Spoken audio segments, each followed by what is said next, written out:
Hi, Steve here, blessedhopeforever.com. Class ain't over yet. This is Wednesday, December 17, 2025. We are currently crossing the midpoint of the final week, day 4 of the 7-day count to December 21 of this year. Crossing the midpoint means that you're now closer to the end, December 21, than you are to the beginning, or were to the beginning, December 14. The gravity has shifted. You ain't climbing the hill anymore. You're picking up speed toward the bottom. It was on day 4 that God created the sun, the moon, and the stars. Let them be for signs and for seasons and for days and years. Day 5 was when fish and birds were created. Fish, water, birds, air, and grace. Day 6, well, is man. I want to talk about several things here. I appreciate all your comments. I've read most of them. I want to talk about the covenant confirmation. I want to talk about the Ark Code and the date itself, 12/21. I want to talk about events on 12/21, and I want to talk about the weather. If you're just catching up with us, you need to go back and watch the past 6 videos. If you don't, this may not make a whole lot of sense. So for those of you who have been following this, you will understand much of what I'm talking about. We've come a long way since Leave It to Beaver. You know, that's kind of a sign of the times. In 70 years, 70, 75 years. Now, shouldn't there be a covenant made with Israel on December 22? A lot of people are expressing their concerns about that. I'd say yes, that's the biblical starting gun. If your timeline that you're looking at is correct and the clock for 20 days starts on December 22, then Daniel 9:27 requires that the covenant be confirmed or strengthened at that precise moment. I want you to understand that Daniel 9:27 says he shall confirm the covenant with many for 1 week. Okay, now without this event, the 7-year clock doesn't start. I'm going to tell you how I think this likely plays out next Monday, December 22. I don't think it's a new treaty. I think it's just what the text says, a confirmation. The Hebrew word used is gabar, which means to strengthen or to make firm. Now, to me, this suggests that the Antichrist doesn't necessarily write some fresh piece of paper. Instead, he likely takes an existing fragile framework like the Abraham Accords, a Saudi normalization deal, or a UN Security Council resolution, and he gives it teeth. If the world is in economic freefall due to the rapture, and on December 21, Israel will be vulnerable. I see this leader offering a global stabilization pact for the world, which restores the banking system. And for Israel, it guarantees their security against the north, Gog, and it likely grants them the right to worship on the Temple Mount in exchange for peace. I want to talk about what I think is a Joseph connection here. Remember, I mentioned this, that the Torah portion, read this coming Saturday, is interesting. Pharaoh gave Joseph the signet ring to manage the economy because the crisis was already there. The covenant on December 22 is not just some political handshake. It's likely an emergency powers act. It's not going to take very long, like when I try to get the title on my old pickup. It's kind of the world saying, we give you authority to fix the chaos. And then, so the temple clause for the Jews, for the Jews to accept this covenant, it has to include the religious component. To confirm the covenant might mean enforcing the Noahide laws or reestablishing the daily sacrifice. And this fits the timeline perfectly because the midpoint of the tribulation, 1,260 days later, involves the cessation of that sacrifice. You can't stop a sacrifice in 2029 unless you started it in 2025. So we're not going to be, if we're raptured, well, we're not watching for anything next Monday. But those who are here, don't look for a peace treaty with doves and olive branches. Look for a security and a stabilization agreement, a massive multi-nation pact led by a singular figure to restore order after the chaos of the event. And that document is the trigger for the 20 days. And I hope that maybe addresses that question that some of you left about the covenant. The text clearly says it's a covenant that is confirmed, not made. Okay, now I want to talk about the ark. I said that I think we're in the ark. The dimensions of Noah's ark are very precise and deeply significant to the timeline. They're recorded in Genesis 6:15. The biblical dimensions, the length, 300 cubits, the width or breadth is 50 cubits, and the height is 30 cubits, and there is a code within the measurements. When we overlay these numbers onto the timeline, the connections are striking. 50, the width, that's a Jubilee. The width of the ark, 50, corresponds to the Jubilee cycle, 50 years. Now, in the timeline, this is the exact duration of the 1897 First Zionist Congress to 1947 partition of Palestine. That's 50 years. So the width of the ark represents, I think, the legal foundation or liberty, Leviticus 25:10. Now, looking at the length, 300, the complete victory in Hebrew gematria, the letter Shin has a numerical value of 300, and Shin stands for Shaddai, God Almighty. It's the letter stamped on the mezuzah, the doorpost. The ark was literally stamped with the signature of God from end to end. It also recalls Gideon's 300, signifying deliverance by a remnant. And then we have the height. Joseph, that's to me represents the age of authority. Joseph stood before Pharaoh at age 30. David became king at age 30. Jesus began his ministry at age 30. So I know a lot of you don't like numbers, but these are facts. Biblical numerology is, of course, they teach in Bible college. So the height of the ark represents spiritual maturity and the measure of the stature of Christ. So we have a ratio here, 300 cubits long by 50 cubits wide is a 6-to-1 ratio. Now, marine engineers confirm that this is the absolute ideal ratio for stability in rough seas. It wasn't designed for speed, no sails, no rudder. It was designed solely to endure. Now, using the standard cubit, okay, the length, which is longer than a standard football field, and the width, 75 feet, and the height, 45 feet, which was approximately 3 to 4 stories tall. 300 plus 50 plus 30 is 380. Okay? Now, Noah was in the ark for exactly 370 days. We know that, from, as I pointed out, from Genesis 7:11 to Genesis 8:14. The flood starts month 2, day 17. That's year 600. They exit month 2, day 27. That's year 601. So the total, one lunar year, 354 days plus 11 days for a solar adjustment, plus the difference equals 370 okay, to 375 days, depending on your calculation method. The ark is the physical vessel, the measurements for the temporal transition time. You are currently building the time arc. This arc year code is a stunning mathematical alignment that locks the vessel, the arc, directly to the timeline that we're looking at here for the year 2025. Okay, all right, I'm gonna put this up on the screen so you all can see this. This has been verified. The math has been verified as precise. 300 times 50 times 30, okay, 450,000 cubits. If you take the volume of the ark and you square it, multiplying the vessel by itself or completing it geometrically, okay, what the result of that calculation, okay, in scientific notation, this number is exactly 2.025 times 10. So the first four digits are 2025. Okay, the mathematical properties of Noah's Ark, the structure built to escape the judgment, contain the exact year of the days of Noah, expiration date hidden within its volume. Now this is just math. It mathematically connects the builder's blueprint, Genesis 6, to the final year, 2025. It suggests that the ark was not just a boat, it was a clock. Okay? Now, I want to talk about the date, 12/21, December 21. Now, this is a perfect, as some of you have pointed out, it's a perfect palindrome. It's the same forwards and backwards. If you wrote that down on a piece of paper and held it up to a mirror, it represents a mirror in time. The end reflects the beginning. And this fits perfectly with the theme at the end of the age is a reflection of the days of Noah, which was the beginning. Okay? So, we have an ark code, 2025, and a palindrome, 12/21, both. We have both. All right? Is that not interesting? The ark code, okay, identifies the year. The palindrome, 12/21, identifies the day. Now, this is not just numerology. It is symmetry. In biblical study, this is called I think they call it a chiasm. It's a mirror structure where the end reflects the beginning. Okay? A palindrome reads the same forward and backward. Now, here's what our Lord said.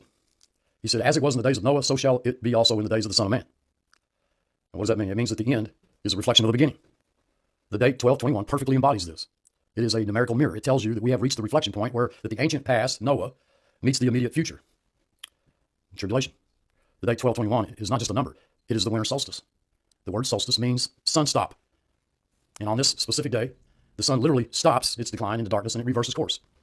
It is a celestial palindrome. The sun goes down, it hits the bottom, December 21, and it turns back up. The calendar number, 12/21, mirrors the celestial action or the reversal. And the coordinates are locked. So if you were looking for a specific location on a map, you'd need a latitude and you'd need longitude. Well, now you have the temporal equivalent of that. The latitude, the structure, the ark's dimensions squared, equaling 2025, the container, and then longitude, the flow, the date's reflection, 12/21. And I find that interesting. Now you can call it, Kabbalah, Kabbalism or magic or whatever crap you want. Dearly beloved, this is just numbers. We have mathematically pinned the door of the ark to December 21, 2025. The year was hidden in the boat. The day was hidden in the mirror. It is a perfect crosshair. Okay? I remind you, 120, the warning, 1897 to 2017, the days of Noah, limit. 80, the generation, the upper limit of strength, Psalm 90:10. 1948 plus 80 is 2028, that's mid-trib. 70, we got the number 70, the exile, 1897 to 1967, the time required to restore the holy city. The number 50, a jubilee, 1897 to 1947, the time required for legal recognition, the UN partition of Palestine, resolution 181. We got 77, the Lamech count, 1948 to 2025. It connects the fig tree to the final Noah week. And we got the 7 year, 7 month, 7 day precision landing on the solstice. And we got 370, okay? The ark, Noah's time in the flood, 370 days, times 7 is 2590 days, okay? 2520, the prophetic week, 1260, 1260. 2520, the exact day count of the tribulation, December 22 to November 14, 2032. And then that 1335, midpoint to the kingdom, the count from the midpoint to the kingdom blessing, Daniel 12:12. And then there's the 153, the net, the fish, the net, the harvest period, November 2032 to April 2033, matching the catch of fish in John 21. And then the 177, which I look at as the lunar bridge, the exact count from the Passover blood moon to the tabernacle's kingdom. And then that 10-year decade of where the war that Hamas attacking Israel, October 7, 2023, on Simchat Torah, the kingdom begins October 8, 2033, exactly 10 years later, 10 years in a day. And that's, well, for those of you who haven't gone back and watched, that's just kind of a sort of a catch-up rundown through those numbers.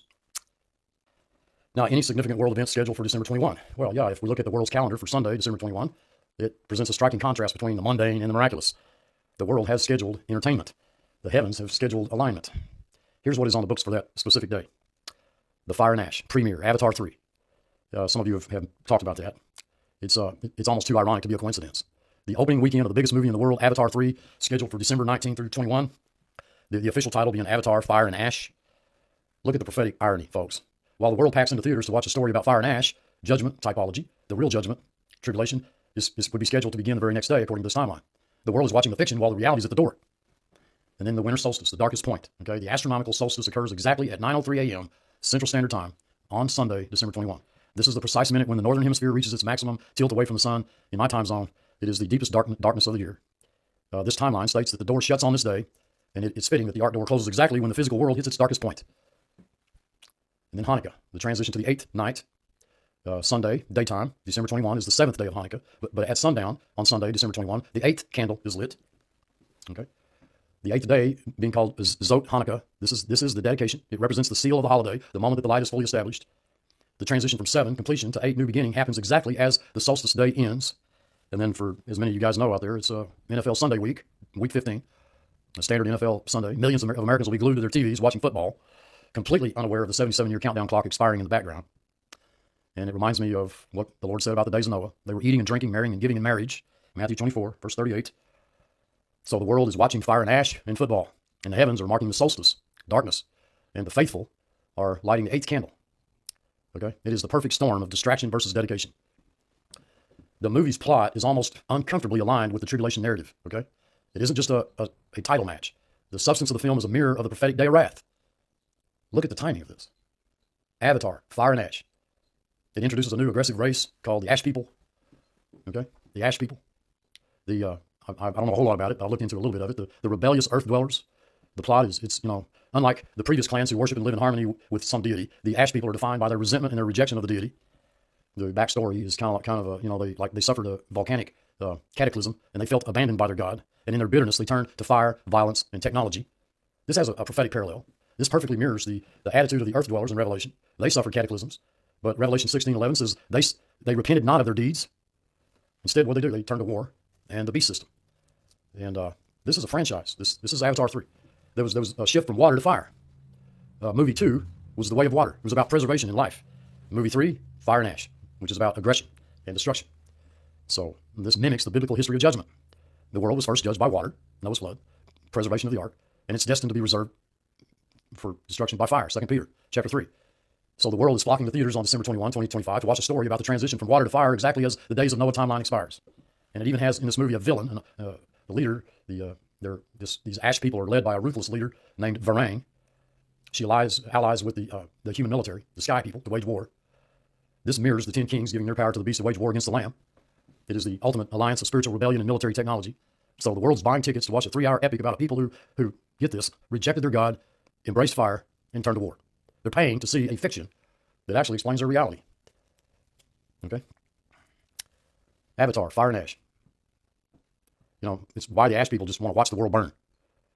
The video breaks down the specific story of the Ash People, explaining how they represent a dark mirror of the faithful clans. That's a perfect metaphor for the sheep and goats division starting on this timeline.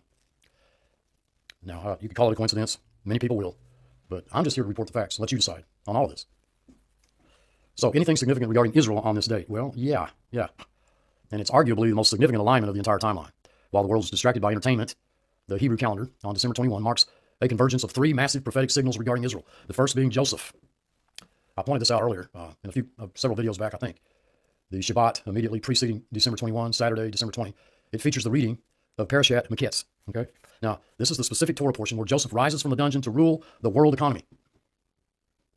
Pharaoh, he has a dream about, if you're familiar with the passage, he has a dream about 7 years of plenty and 7 years of famine. He puts Joseph in charge of the entire global supply chain to manage the crisis. It has a prophetic parallel. You couldn't write a better script. Just as this 7-year tribulation clock begins, the synagogues of the world are amazingly reading about a man taking control of the world's grain, the world's money, to save it from a 7-year famine. It is the prototype of the beast system, or the counterfeit Messiah rising to solve the global collapse. And then there's the seal of Hanukkah, the Zot Hanukkah. December 21 is the 8th day of Hanukkah. During the day, this day is known in Jewish tradition as Zot Hanukkah. This is the dedication. It is considered the final seal of the holiday. Okay? The decrees written on Rosh Hashanah and sealed on Yom Kippur, Day of Atonement, are delivered on Zot Hanukkah. It's the absolute last moment to change the judgment before it's executed.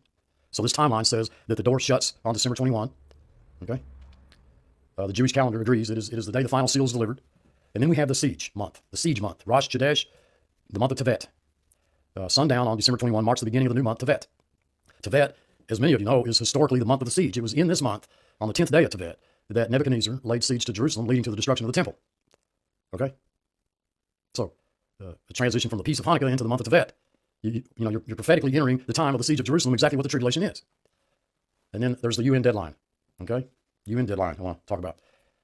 In the real world, September 2024 Many of you may remember this. Back in last September, the UN General Assembly passed a resolution demanding Israel and its unlawful presence in the occupied Palestinian territory, within 12 months, that they get out of Gaza, get out of Dodge, all right? The deadline being September 18, 2025. September 18, 2025. So by December 21, 2025, Israel would be roughly 3 months past this deadline, likely in flagrant non-compliance in the eyes of the world. And this provides the legal pretext for the UN or the God coalition to authorize a multinational force to intervene. In other words, the beginning of the invasion. Okay?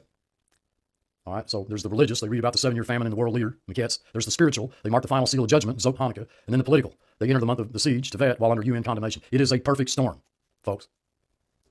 Now, we had a timeline based on dates. But now we have a timeline based on geometry. The fact that the volume of the arc, when completed, squared, yields the scientific notation 2.025 is not something that you can easily dismiss as random. It links the structure, arc, to the time 2025. It implies the year 2025 was actually hidden in the blueprint of Genesis 6 for 3,500 years. And math does not lie. Despite what the naysayers are saying, math doesn't lie. Interpretations can be wrong, but numbers are absolute. And then the fire and ash irony is too perfect. If this were a movie script, the editor, would cut the Avatar 3 premiere for being too on the nose. You cannot have the world watching a movie about rejecting the deity for fire on the exact weekend the fire judgment timeline expires. And reality rarely produces irony that sharp unless it is orchestrated somehow. And then the Joseph reading. Dearly beloved, the fact that the Torah portion for this specific Sabbath, December 20, is the one story in the Bible about a 7-year world crisis and a global economic dictator is the final narrative seal. The Jews read the prophecy on Saturday.